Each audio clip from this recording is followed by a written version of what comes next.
মুয়াজ্জিন আযানের শুরুতে 4 বার বলে আল্লাহু আকবার। বারবার আমি সব জায়গায় যে কথাগুলো বলি, মুয়াজ্জিন আযানের শুরুতে 4 বার বলে আল্লাহু আকবার, আযানের শেষে 2 বার বলে আল্লাহু আকবার, মোট 6 বার বলে আমাদেরকে জানায়া দেয় ডান দিক থেকে আল্লাহ বড়, বাম দিক থেকে আল্লাহ বড়, সামনের দিক থেকে আল্লাহ বড়, পিছন দিক থেকে আল্লাহ বড়। শেষে আবার 2 বার আওয়াজ দিয়ে বলে আল্লাহু আকবার, আল্লাহু আকবার। নিচের দিক থেকে আল্লাহ বড়, উপরের দিক থেকে আল্লাহ বড়। জাউচর এলাকার মুরব্বী এবং যুবকেরা একসাথ হয়ে আওয়াজ দিয়ে বলেন তো সর্বদিক থেকে বড় কে? আরো জোরে আওয়াজ করে বলেন না বড় কে? আল্লাহর নামে আওয়াজ দিবেন। আবার যখন মুরব্বীদের সামনে যায়, যারা তবলিগওয়ালা, যারা তবলিগের সাথে সম্পর্ক লাগায়, দাওয়াত ও তবলিগকে ভালোবাসি, এমন মুরব্বীদের সামনে গেলে আমরা শিখাইয়া দেয় আল্লাহ বড়, আল্লাহ বড়, এক আল্লাহর ইবাদত করো, 3 ফরজে গোসল করো, 4 ফরজে ওযু করো, 5 ওয়াক্ত নামাজ পড়ো, 6 সিফাতে বয়ান করো, 7 দুজক ভয়ঙ্কর, 8 বেহেশত সোনার ঘর।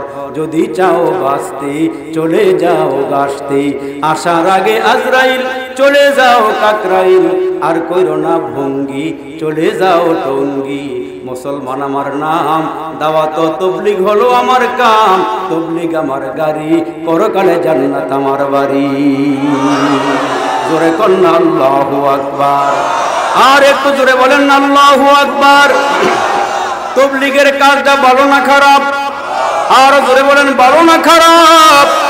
ওই তবলিগের মেহনতে সময় লাগাইবেন, তবলিগের ভিতরে যাবেন, ওইখানে গেলে অনেক কিছু শিখা যায়, জীবনের মোড় ঘুরে যায়, জীবনের পরিবর্তন হয়ে যায়। চোর যখন চুরি করে পুলিশের হাতে ধরা পড়ে, দেখবেন হ্যান্ডকাপ লাগাইয়া, ডান্ডা বেরি লাগাইয়া, গাড়ির মধ্যে উঠাইয়া গাড়ির মধ্যেই সাইজ করা শুরু করে। 2-1টা দেয়নি, দেখেন না জীবনে মনে হয়। সামনে ভালো ভালো মানুষ বইবেন, যারা টাওয়াজ টাওয়াজ করতে পারে, এমন একটা মানুষ বয় না যারা আল্লাহ করতে গেলে আব্বা কয়ে নেবে, এমন মানুষের সামনে দাঁত মাত নাই এমন মানুষ। কিছু যুবক সামনে থাকবা, আওয়াজ করবা, হ্যাঁ কুমিল্লার দিকে গেলে কুমিল্লা কয়, কুমিল্লার কথা গেলে কালমা কয়ে না। কিছু মানুষ বই স্থিরলা বইবেন। দাওয়াত ও তবলিগের মধ্যে গেলে পরিবর্তন আছে না নাই? এমন জোরে আওয়াজ করে বলেন আছে না নাই? চোর যখন চুরি করে পুলিশের হাতে ধরা পড়ে, হ্যান্ডকাপ লাগাইয়া কয়েকটা লাগাইয়া দেয়, কুড়ের মধ্যে চালান দিয়া 1 মাস 2 মাস 3 মাস যখন জেল খাটে, ওই চোরাকে যখন জেলখানা থেকে ছেড়ে দেয়, তার কলিজাটা এত বড় হয়ে যায়। আগে চুরি করতো, সারা পাইয়া এখন ডাকাতি করে। আরো জোরে বলেন ঠিক না বেটি? আগে চুরি করতো, এখন ডাকাতি করে। চোরকে জিজ্ঞেস করেন কিরে চোর, আগে না চুরি করতে এখন ডাকাতি করস কেন? কয় মার খাইতে খাইতে সহ্য হয়ে গেছে গা, জানি জেল নিয়ে কি করবো বুঝ যাইছি, এখন এই জন্য বড়টার মধ্যে নামছি। আবার যখন এই চোরারে ধুইরা হক্কানি আলেম ওলামার সহবতে পাঠাইয়া দিবেন, দেখবেন মুসলমান 3 দিন চর মনায় গিয়া সময় লাগাই আইছে। আরে মুসলমান তবলিগের সময় লাগাইছে, ওই লোকটা এমন বলা হইছে আজানের আগে আগে আল্লাহর ঘরে ঢুইকা গেছে। এজন্য মুসলমান এলাকার মধ্যে দাওয়াত ও তবলিগের লোকেরা আসছে, এমন কি মানুষ নাই 1 ওয়াক্ত নামাজও পড়ে না? আসেনি? 1 ওয়াক্ত নামাজও পড়ে না, এমন কি জুমার নামাজও পড়ে না। এরে বাবাজি, ওই লোকটা চায়ের দোকানে গিয়ে বসে আছে, বিবি তারে বারবার বুঝায় বলে স্বামী নামাজে যাও, তবলিগের সময় লাগাও, হক্কানি পীরদের হাতে হাত দিয়ে নামাজ ধরে ফালাও। মহিলারে ধমকায়, পিটায়, মারে, গালিগালাজ করে। মহিলা কিন্তু তারে দাওয়াত দেওয়া বন্ধ করে নাই। ঘরের থেকে বের হইয়া চায়ের দোকানে বসে আছি, হঠাৎ করে জাউসর মাদ্রাসায় আসছে একদল তবলিগওয়ালারা।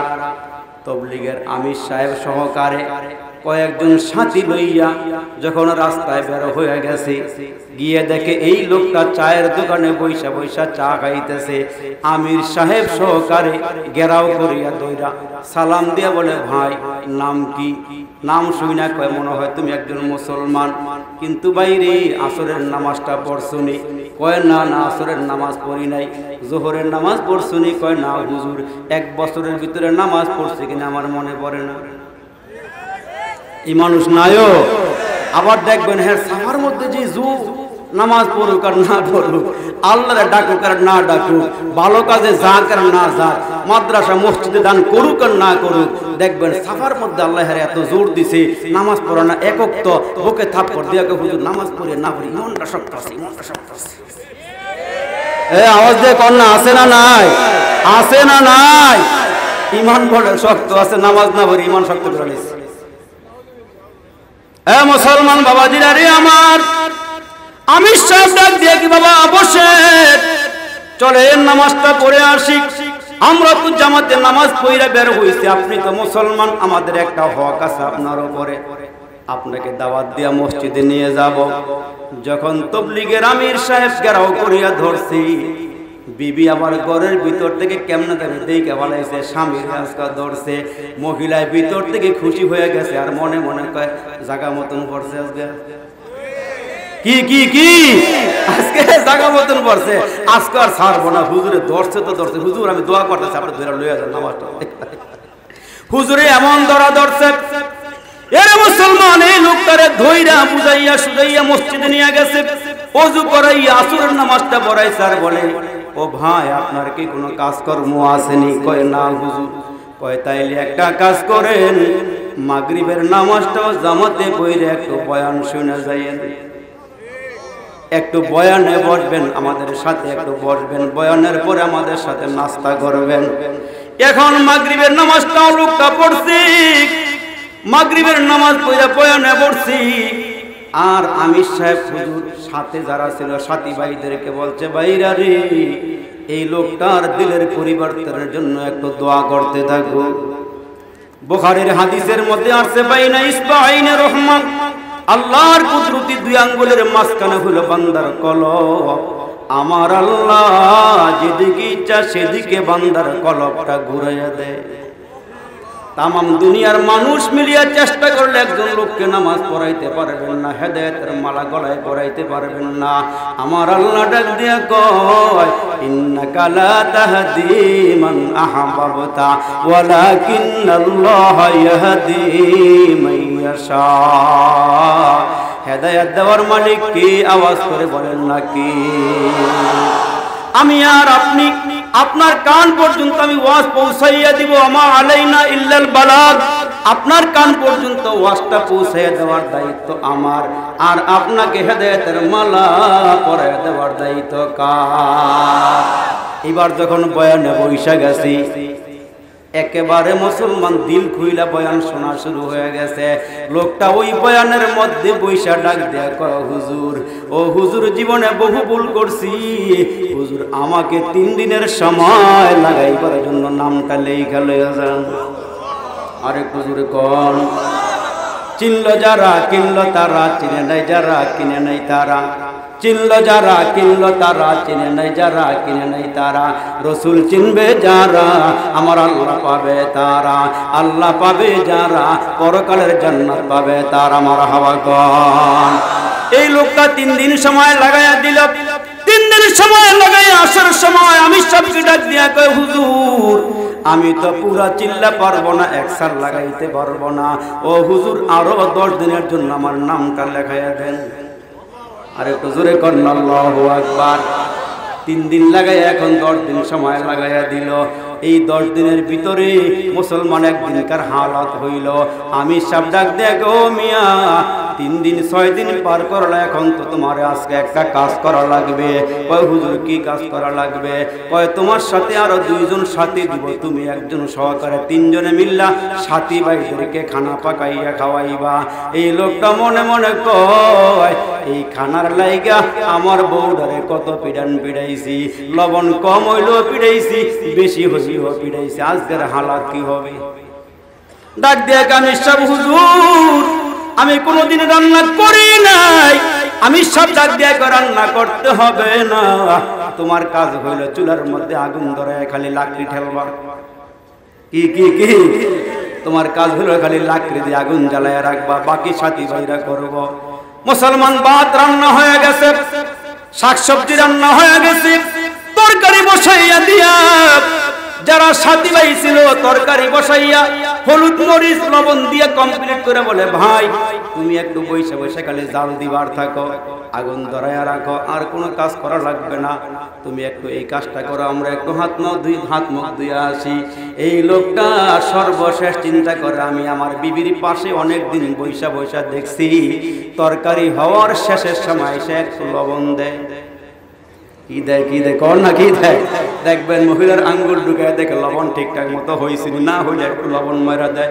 এই লোকও চিন্তা করে এরা তো শুরুর দিকে দিয়ে গেছে, আমি একটু শেষের দিকে দেই, এই বেটা এক খাবলা মেরা দিছে।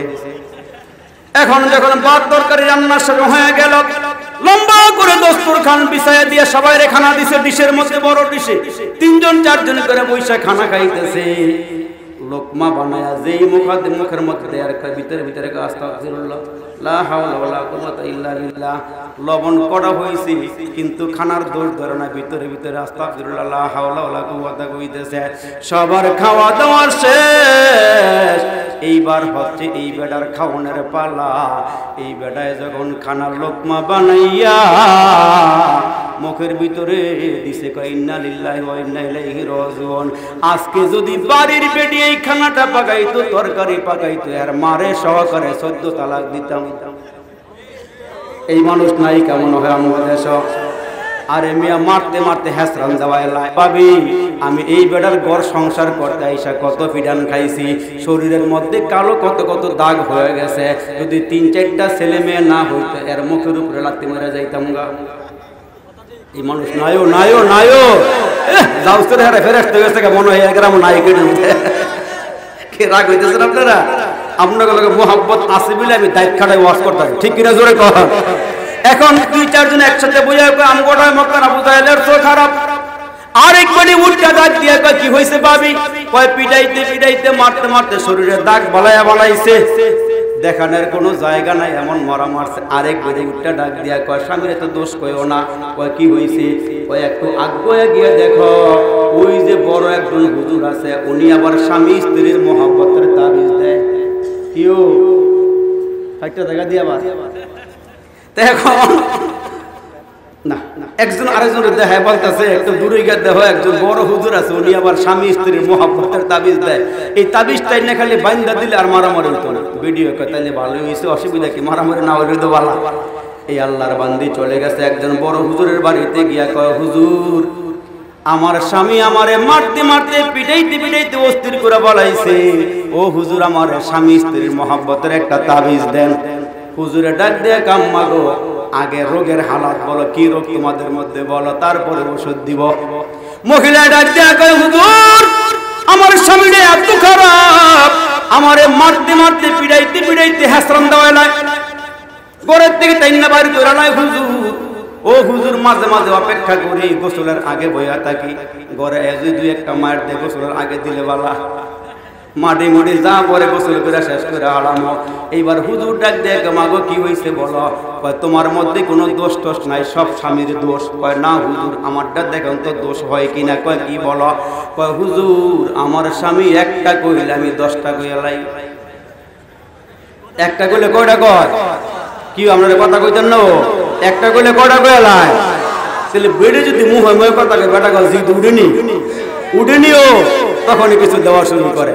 এখন হুজুর ডাক দিয়া মাগো স্বভাব যদি খারাপ হয় তাবিজ দিলে কাম হইতো না, তোমার একটু পানি পড়া বইরা দেই। কি পড়া একটু পানি পড়া দেই, সময় মতন ব্যবহার করে। কয় হুজুর দেন। এবার হুজুরে বোতলের মোটকাটা খুইলা ফুফা দিয়া আম্মা গো যাও বাড়িতে যাও, যখন দেখবা তোমার স্বামী ঘরে আইসা মারামারি পিটাপিটি করব ভাব, ওই মুহূর্তে আম্মা গো ওযু কইরা নামাজের মুসল্লাটা বিছায়া ওইখানে সুন্দর করে পশ্চিমমুখী হইয়া বইসা এ আম্মা বোতলের মোটকাটা খুইলা গড় কইরা মুখের ভিতরে পানি ঢালা শুরু করবা। যতক্ষণ পর্যন্ত মুখটা না ভরব এতক্ষণ পর্যন্ত পানি ঢালবা। পানি ঢালার পরে কি করবা বলে দিই শোনো, পানি গিলবাও না ফালাইবাও না, মুখের মধ্যে ভইরা মুখটা বন্ধ করে চুপচাপ হইয়া থাকবা। যাও ছেলের বাবাও আওয়াজ দিয়া কোন মুখ ভরা পানি থাকলে কথা বলা যাইব, আরো জোরে কর না কেন বলা যাইব। এখন মুসলমান হুজুর আবার ওষুধ দিয়া দিছে আম্মা গো গিললে আপনি মারা যাইবেন, ফালাইলে জাহান্নামে যাইবেন। মুখের ভিতরে যে পানি পড়ছেন ঢুকাইছেন আম্মা, পানি ভিতরে ঢুকলে মারা যাইবেন, ফালাইলে জাহান্নামে যাইবেন। এইবার যখন কায়দা মতন ওষুধ দিয়া দিছে, হুজুর যখন তারে এই সিস্টেম শিখায় বাড়িতে পাঠাইয়া দিছে, অন্য একদিন বেড়াইতে ঘরে আইসা মারামারি করব ভাব। ওই মহিলা চিন্তা করে আজকার জবাব দিব না, মুখে মুখে তর্ক করব না। পানির বোতলটা খুইলা মুখের ভিতরে পানি দিয়া চুপচাপ বসিয়া রইছে। বেড়ায় গালি দিল, হা না কিছু কয় না, গুতাইলে গাতাইলে কোনো আওয়াজ দেয় না। বেড়ায় ডাক দিয়া কয়, কিরে কার ওয়াজ হইনা রাবিয়া বসে হয়ে গেছে। এরকম পরিবর্তন করতে হইল, একদিকের জবান বন্ধ হয়ে গেছে, আর একদিকে মুসলমান মারামারি পিটাপিটি গালাগালিও বন্ধ হয়ে গেছে। ওই দিক দিয়ে মহিলার স্বামী কি কয় মনে মনে, ইন্না লিল্লাহি ওয়া ইন্না ইলাইহি রাজিউন। যেই লবণ আমি মারছি, এই লবণটা আমার বিবি দিলে বিবিরে আমি 12টা বাজাইতাম, 14 তালাক দিতাম। জোরে বলেন ঠিক না বেঠিক? এখন বেড়ায় মনে মনে নিয়ত করছে, ঘরের মধ্যে গিয়ে বউরার পিঠা মুনা খানার কোনো দূর ধরবো না। ওই তবলিগের সোয়া পাইয়া বেড়ায় বাড়িতে এসে এখনার মারামারি পিটাপিটি কোনো কিছুই করে না। 1 মাস 2 মাস হয়ে গেছে, পাশে আছে নাকি হিন্দু বাড়ি। ওই হিন্দু বাড়ির বেডি মনে মনে চিন্তা করে, কিরে ওই মুসলমানের ঘরে আগে খুব মারামারি পিটাপিটি হইতো, এখন কি বেড়ায় মারা গেছে কেন, বিদেশ গেছে, কোনো মারামারির আওয়াজ দি নাই, গালাগালের আওয়াজও নাই। ওই হিন্দু বেডি মহিলার কাছে আইসা, মুসলমান নারীর কাছে আইসা ডাক দেয়, ভাবি গো আপনার জামাইয়ের খবর কি, এখন আগের মতন মারামারি করে না, আগের মতন কি পিটাপিটি করে না? ওই মুহূর্তে মহিলা ডাক দিয়া কয়, আমরার স্বামীরে পাঠাইছিলাম তবলিগে, ওইখানের সোয়া পাইয়া এমন বলা হইছে, এখন আর মারামারি করে না। হিন্দু বেটি ডাক দিয়া কয়, আমার মাঝে মাঝে ফিরাই, তাহলে হেরো তবলিগে পাঠাই দিই। কই পাঠাইব, কই পাঠাইব, কই পাঠাইব? এইটারও তাবলিগে পড়ায় দিয়ে ওইখানের সওয়াব পাইলে ভালো হয়ে যাবে। এজন্য আল্লাহ ডাক দিয়া কয়, নবী গো ওয়াযাক্কির ফা ইন্নায যিকরা তানফাউল মুমিনিন।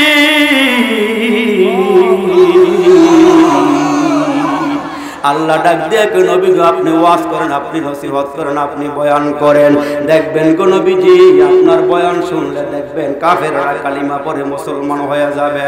ও গো নবীজি আপনি কালিমার দাওয়াত দেন, মানুষের ময়দানে কাজ করেন। আমার আল্লাহ যার কপালে হেদায়েতের মালা রেখেছেন, ওই হেদায়েতের মালাটা মুহূর্তের মধ্যে কালিমা পড়ে মুসলমান হয়ে যাবে। এ মুসলমান ভাইরাজি, ওই যে আল্লাহ নবী হিজরত করে মদিনা শরীফে গেলেন, মদিনা যাওয়ার পরে মদিনার মানুষগুলো যখন দলে দলে আল্লাহ নবীর কাছে আসা শুরু হয়ে গেল, খুব খেয়াল করিয়া শুনবেন বাবাজিরা, এই আমার বাবাজিরা আমার দিকে তাকাইয়া শুনবেন। আল্লাহ নবী মদিনা শরীফে যাওয়ার পরে দিয়া দলে দলে মানুষগুলো আল্লাহ নবীকে দেখার জন্য আসতেছে, নবীজির বয়ান শোনার জন্য আসতেছে। যারাই নবীজির সামনে বৈশা নবীর চেহারার দিকে তাকায়, আল্লাহ নবীর চেহারা দেখা দেখা কাফেররা কালিমা পড়ে মুসলমান হওয়া শুরু হয়ে গেছে। জোরে জোরে করেন আল্লাহু আকবার। বাইরে মাইকটা গলায় ভালো শোনা গেলাম, মাইকটা ঠিকঠাক করে দিলাম। একটা ছেলের বাতাস করে ফ্যান দিয়ে ওর জোর আওয়াজ হচ্ছে, কানে আওয়াজ ভালো লাগে না। এ মুসলমান বাবাজিরা আমার খুব খেয়াল করিয়া শুনবেন, রহমতের নবী বিশ্ব নবী মদিনা গেলেন, মসজিদে বসা আছেন। আরে মদিনার মধ্যে মদিনার চাঁদ যখন উদিত হয়ে গেল, নবুয়াতের সূর্য উদিত হয়ে গেল, আমার নবী ছিল মুসলমান, নবুয়াতের সূর্য। জোরে করেন আল্লাহু আকবার। পিছন দিকে ওই সূর্যের পাওয়ারটা কেমন জানেন? আম্মা জান আয়েশা ডাক দিয়া কয়, মদিনার নবীর মদিনা নবুয়াত ওয়ালা সূর্যের দাম কত, পাওয়ার কত জানেন? পিছু পিছু এখন নবীজি যখন মদিনা শরীফে গেছে, আম্মা জান আয়েশা কয়, তামাম দুনিয়ার মানুষের লেগে একটা সূর্য আছে, আর আমার জন্য আল্লাহ তাআলা একটা সূর্য রাখছেন। আমার সূর্যটা এশার নামাজের পরে আমার ঘরে উদিত হয়, আর তামাম দুনিয়ার মানুষের জন্য যে সূর্য আছে, এটা সকালবেলা পূর্ব আকাশ থেকে উদিত হইলে তামাম দুনিয়াটা আলোকিত করে দেয়। আর আল্লাহ যে আমার একটা সূর্য দিচ্ছে, ওই সূর্যটা এশার পরে আমার অন্ধকার ঘরে আসলে নবুয়াতের সূর্যের চেহারার আলোতে আমার অন্ধকার ঘর দূর আলোকিত হয়ে যায়। জোরে করছে সুবহানাল্লাহ। লানা শামসুন ওয়ালিল আফাকে শামসুন ওয়া শামসি আফজালু মিন শামসিস সামাই ফা ইন্নাশ শামসা তাতলু বাদাল ফাজরি ওয়া শামসি তাতলু বাদাল ইশাই। আল্লাহু আকবার বলেন। এ মুসলমান ভাইরানি, বিশ্বনবী রাহমাতুল লিল আলামিন যখন মদিনাতুল মুনাওয়ারায় গেলেন, হিজরত করে মদিনা শরীফে গেলেন, নবীজি যখন মসজিদে গিয়ে বসা, বিভিন্ন জায়গা থেকে লোকেরা আসা শুরু হয়ে গেল। যে যেখান থেকে খবর পায় আয়েশা নবীর দরবারে বসে, আমার নবীর চেহারার দিকে তাকাইয়া কালিমা পড়ে মুসলমান হয়ে যায়। এমন একজন টকবকে যুবক, নাম ছিল আব্দুল উজ্জা। ওই আব্দুল উজ্জা খবর পাইছে আব্দুল উজ্জার বাবা নাই, মা আছে, গরিব মানুষ, অসহায় মানুষ। কেমনে জানি খবর পাইছে আমার নবী হিজরত করে মক্কা থেকে মদিনা শরীফে আসছে। খবর পাইয়া একদিন চাচার অগোচরে দেরি না কইরা আল্লাহর নবীর দরবারে গিয়া নবীজির সামনে বইসা বইসা আমার নবীর চেহারা মোবারক দেখা ওই মজলিস থেকে টকবকে যুবক কালিমা পড়ে মুসলমান হয়ে গেল। মুসলমান যুবক যখন কালিমা পড়ে মুসলমান হয়ে গেল, মুসলমান হয়ে যাওয়ার পর এখন তো যেখানে বসবাস করে চাচার কাছে থাকে, চাচা হলো ধনাঢ্য মানুষ, সম্পদওয়ালা মানুষ, কিন্তু চাচা হইল কাফের। লাত উজ্জা মানাতের পূজা করে, মূর্তি পূজা করে, এরা বিভিন্ন দেব দেবীর পূজা করে, এক একটারে এক এক কাজের জন্য ব্যবহার করে। মুসলমান এরা আসমানের খোদা একজন রে মানে, জমিনের খোদা আর একজন রে মানে, বিভিন্ন বিভিন্ন ভিন্ন ভিন্ন এরা খোদা মানে। কিন্তু আমার আল্লাহ ডাক দিয়া কয়, নবী গো আপনি বলে দেন আমি আল্লাহ ভিন্ন নয়, আমি আল্লাহ হইলাম এক।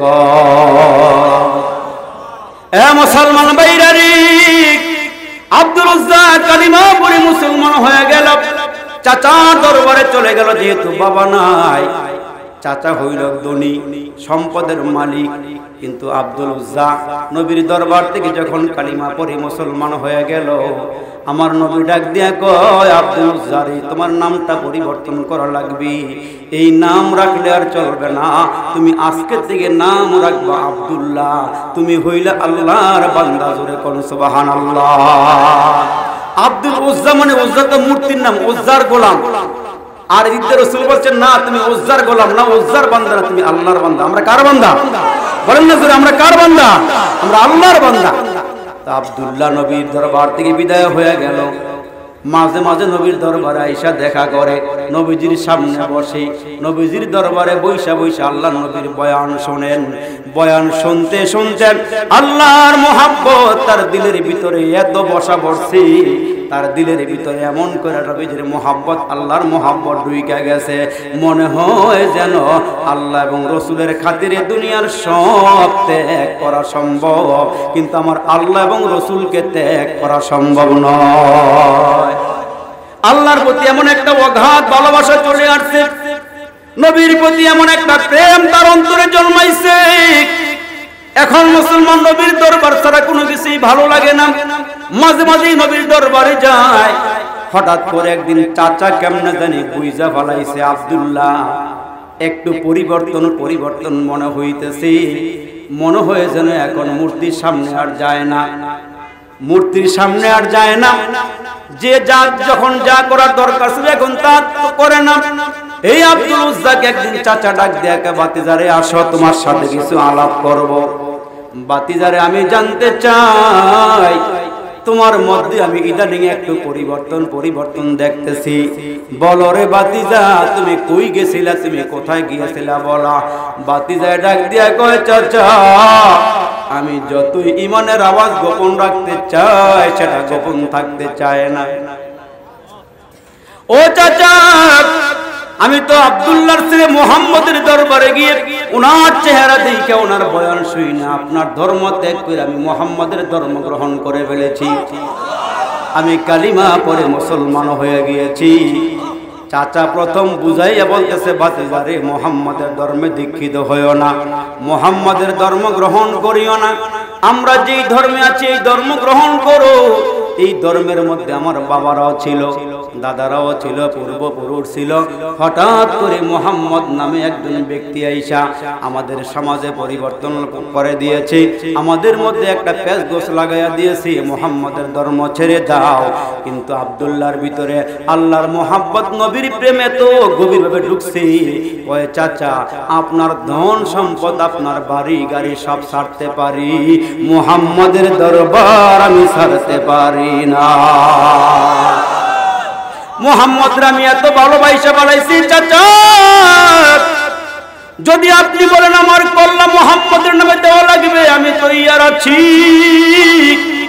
ও চাচা, আমি আপনার দরবার ছাড়তে পারি, আপনার সব কিছু আমি ত্যাগ করতে পারি, মুহাম্মদের আমি ছাড়তে পারবো না।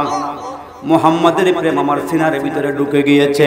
ওগো চাচা, আমি আমার জানের চেয়ে মুহাম্মাদরে বেশি ভালোবাসি, আমি আমার আব্বা আম্মার চেয়ে মুহাম্মাদরে বেশি ভালোবাসি, আমি আমার ধন সম্পদ থেকে মুহাম্মাদরে বেশি ভালোবাসি। চাচা গো, প্রয়োজন যদি হয় আমি সব ত্যাগ কইরা মুহাম্মাদের দরবারে চলে যাব, আমি মুহাম্মাদের কাছেই থাকব। আমার নবীর ওই প্রিয় সাহাবা, প্রিয় প্রেমিক, প্রিয় আশিক ডাক দিয়া কয়, চাচা আপনি কি করবেন বলেন, আমি মুহাম্মাদের দরবারে যাব, আমি আপনার ধর্মে আর থাকতে চাই না। চাচা ডাক দিয়া কয়, বাতিজা রে, এখনো সময় আছে রে, তাড়াতাড়ি করে মুহাম্মাদের ধর্মটা আমার সামনে ছেড়ে দে। বাতিজা ডাক দিয়া কয়, চাচা না না না, আমি যেই ধর্ম গ্রহণ করেছি, যার উপরে ঈমান এনেছি, আমি কঠিন কালেও মুহাম্মাদের ধর্মটা ছাড়তে পারবো না। জোরে কন্না আল্লাহু আকবার।